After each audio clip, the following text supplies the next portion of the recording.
In the remote village of Umueke, there's an ancient tale whispered only in hushed tones, the story of Nneka, the witch of the red moon.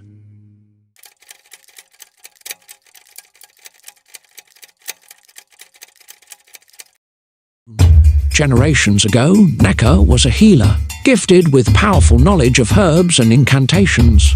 Her touch could cure the gravely ill, and her remedies were said to draw their power from both the earth and the unseen spirits. But with great power came fear.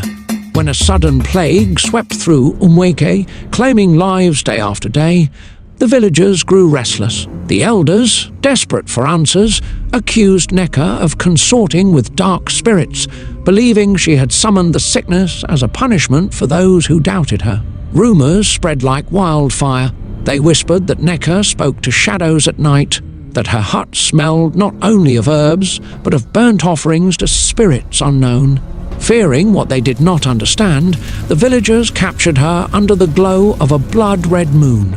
They bound her with iron chains, the only metal they believed could suppress magic, and dragged her deep into the forbidden forest, where no one dared tread. There, beneath the red moon, they cast her into a shallow grave, leaving her to die alone. But before her final breath, Neca's voice rang out in a venomous curse. "When the red moon rises, I shall return, not for the old, but for your children. You shall know my pain, you shall taste my wrath." Decades passed, and the story became a legend, until the red moon rose again. One evening, a young girl named Kamsi vanished from her home without a trace. Her mother, Adaora, swore she saw a shadowy figure standing outside their hut that night, a woman with long flowing hair and glowing red eyes. The villagers whispered of Neca's curse, and fear crept back into their hearts. Then more children began to disappear. Each time the red moon hung in the sky, another child would go missing. The only clues left behind were trails of withered flowers and strange symbols smeared in blood on the village walls. The elders, now aged and frail, could no longer dismiss Neca's wrath as mere folklore. Desperate, the villagers sought out Obi, the elderly Dibia. His hut, filled with ancient charms and pungent herbs, became the only place they felt safe. Obi, his voice heavy with foreboding, revealed a dark truth. Neca's spirit now roamed freely, feeding on the life force of the young to regain her full strength. "She does not seek vengeance," Obi said. "She seeks rebirth." Neca wasn't just stealing children's souls, she was using their bodies as vessels for her return. As the last night of the red moon approached, panic consumed Umueke. Parents clutched their children tightly, refusing to let them stray even a foot from their sight. But Kamsi's mother, Adaora, knew hiding was not enough. She gathered a small group of brave villagers, including Obi, the Dibia, and 2 hunters skilled in tracking, and ventured into the forbidden forest, the place of Neca's burial. The air grew colder as they pressed on, the trees looming like silent watchers. Strange whispers echoed through the woods, and shadows danced at the edges of their vision. Finally, they found it, a mound of earth, untouched by time, yet marked with dark symbols. This was Neca's grave. Obi instructed the villagers to form a circle around the grave. He began the counter-ritual, chanting words older than the village itself. But the air grew heavier with each word, as if something ancient and angry was stirring. Then a child's voice echoed through the trees, faint, desperate. "Mama! Help, Mum!"